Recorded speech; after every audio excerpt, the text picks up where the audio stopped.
तुला बाहेर यायचं. मी फेकलं का रे ते?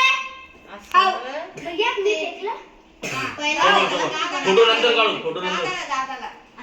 व्हिडिओ चालू सर. कंट्री मध्ये फोटो व्हिडिओ. ओंकारी माता. ए थांब. आता तोच घेतलं होतं आता. पलीकडे जा, पलीकडे जा. विजलं का?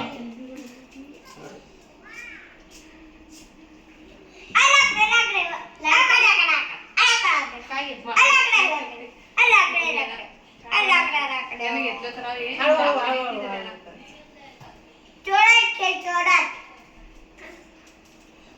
दिन दिन दिवाळी गाई म्हशी वावाळी गाई म्हशीने वाडा बरोबर गाय म्हशी काय असे मन त्याच्या भाऊ नसतो ना त्यासाठी म्हणे. पप्पा तिकडं पा सगळे जण